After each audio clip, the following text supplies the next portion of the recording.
On the bustling streets of Havana, people continue to talk about the social media network Zunzuneo, Cuban slang for hummingbird. The Twitter-like text messaging service operated for 2 years and had tens of thousands of cell phone users. Ernesto Guerra is a former client. It was a very noble service. You would log on and you could write 140 characters and hit send. It was free of charge. But his friend Sayimi Reyes, another user, said she often had doubts about the service. Sometimes I would wonder where this is from. Where does the money come from? Because all this for nothing wasn't possible. According to the Associated Press, the idea was to build up a large social network through targeted text messages, allowing Cubans to communicate with one another, and later to push messages which USAID hoped would encourage dissent.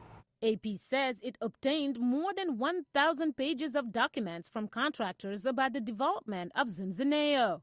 One memo read, quote, "There will be absolutely no mention of U.S. involvement," unquote. Fulton Armstrong was working for the Senate Foreign Relations Committee at the time.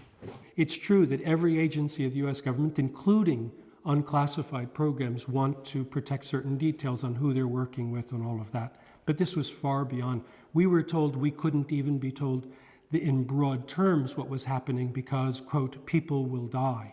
USAID Zunzuneo project manager Joe McSpidden refused to talk when asked if the project was a covert operation. White House spokesman Jay Carney also rebuffed such allegations. USAID is a development agency, not an intelligence agency.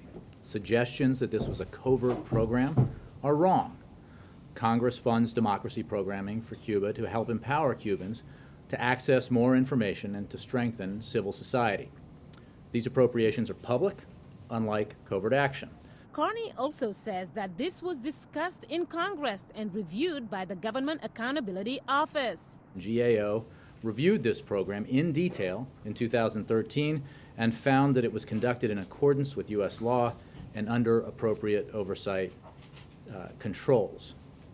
In implementing programs in non-permissive environments, of course the government has taken steps to be discreet.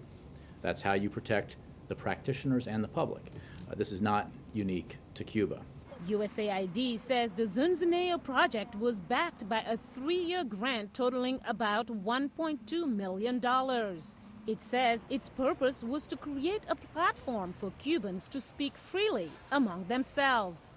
Philip Brenner is a Cuba expert at American University. Countries around the world are telling the United States that they worry about the NSA snooping. This potentially compromises legitimate USAID humanitarian actions because they'll be afraid that you let USAID into the country and they'll be doing covert actions. The grant funding the program ended in September 2012. In Washington, Mariama Diallo, VOA News.